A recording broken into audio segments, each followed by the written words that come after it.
I know many people are interested in traveling to Cartagena, Colombia due to its affordability, hot weather, and close proximity to the US. We had the opportunity to spend a month in Cartagena, and in this video, I will address some of the common questions we had, namely safety, climate, and areas to stay. This video may reinforce your decision to go, or it may persuade you to change your mind.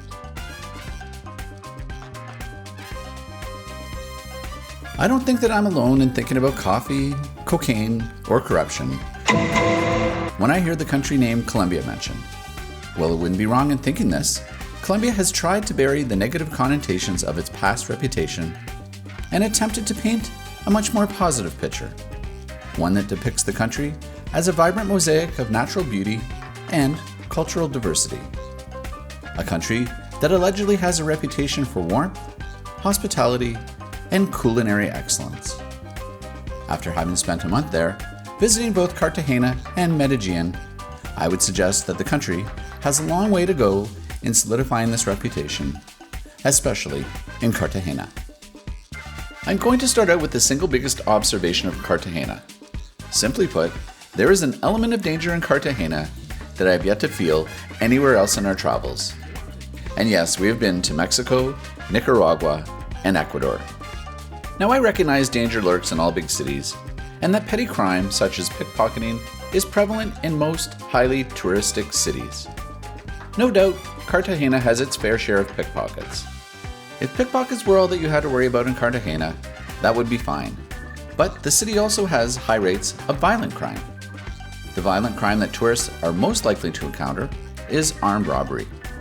Muggers and robbers on the streets of Cartagena are frequently armed, as weapons from knives to guns are common in Colombia cities due to the presence of organized crime syndicates and armed militias.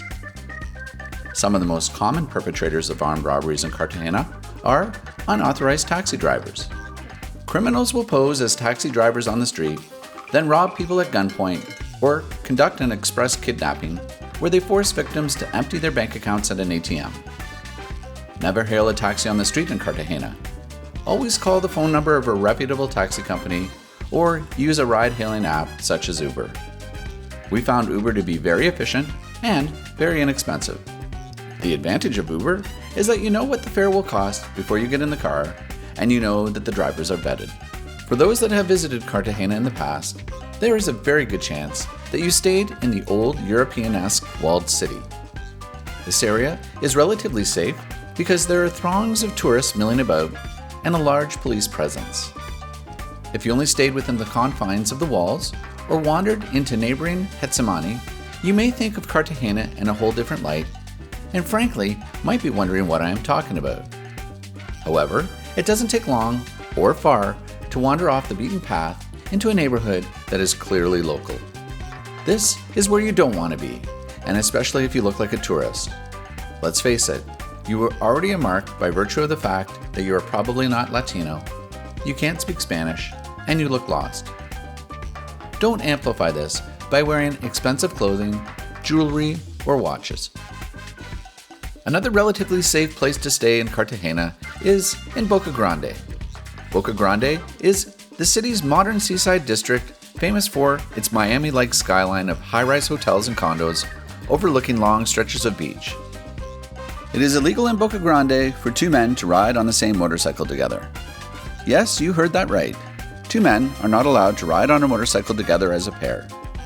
The authorities realized that the vast majority of robberies in Colombia involve two men pulling up on a motorcycle. One jumps off with a gun and demands people's valuables, then jumps back onto the motorcycle, and they speed off. It is a sort of recipe that works for criminals. So now, it is illegal in these neighborhoods, but not in other parts of Cartagena.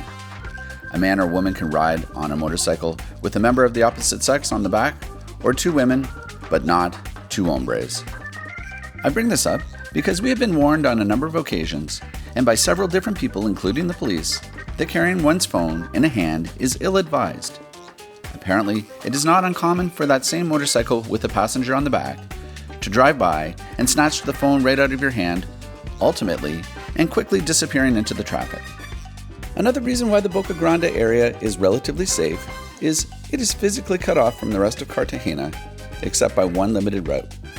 Thus, it is easier to shut it down when a robbery occurs. Just a cursory glance at its geography will relay this fact. It is much more difficult for criminals to get away with a heist. I have often seen small groups of police vehicles at the slim choke point where Boca Grande merges with the greater part of Cartagena. They have stopped traffic and are checking cars and motorcycles leaving the area. Further, the area is not that large, and there are no large ghetto areas into which criminals can run and hide after they've committed a crime. Are they going to jump in a speedboat and cross the bay onto the mainland? Well, probably not. If you plan to spend any time in Cartagena, be prepared for the ubiquitous horns being heard all day and all night, coming from every direction and emanating from all types of vehicles. The horn is a way of making drivers aware of their vehicle's proximity to other vehicles. It is used to let people know I am blowing through the stop sign and by default through the intersection, so you better be ready. Largely, however, the horn is used to make pedestrians such as ourselves aware that they are offering us a ride. The taxi or motorcycle stealthily creeps along the road and without any warning. What on earth made you think for a second that I wanted a taxi? I'm not looking in your direction. I'm walking the opposite way that you are going. Oh, no, thank you. And I did not make any hand motions to attract your attention. If I wanted a taxi, I would have called a taxi. Taxi! The power of suggestive selling is not just limited to the taxi drivers, but with the vendors that seem to be everywhere in this city. Do you want a hat, amigo? No, gracias. But I have a nice hat for you. No, gracias. Today, a special price. No, gracias. I haven't necessarily found the vendors to be any worse than any other places we have visited. We have, however, found them to be just about everywhere, and perhaps a little less willing to take no for an answer. You have probably watched other videos that have warned you not to engage the Cartagena street rappers. This is an important piece of advice to listen to. If you engage by listening, these people will follow you and make you feel intimidated should you not give them any money. Just avert your eyes, don't engage, and keep walking. Don't assume that pedestrians in Cartagena have the right of way. Watch out! Or that cars will stop at crosswalks, streetlights, or any other point that you might assume you have priority. We have approached crossing the road as though it was the 80s video game Frogger, in which the player is attempting to get a frog to its home without being run over by cars or trucks. It is hot in Cartagena, and I mean hot. The only respite from the heat, besides the obvious staying in an air-conditioned room or a frosty beer, are the winds.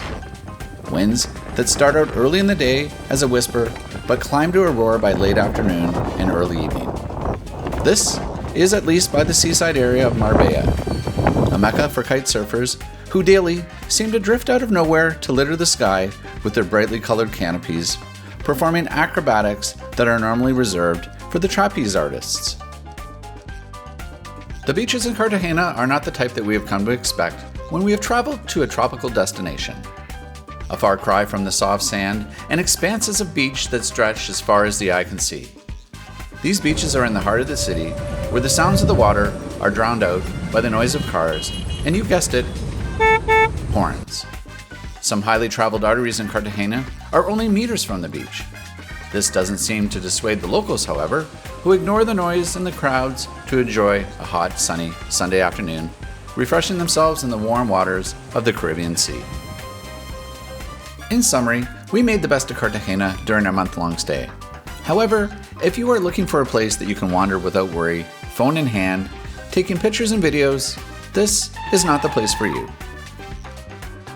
If you are looking for a place that has temperate climate, gentle breezes, and nice white sandy beaches, this is not the place for you.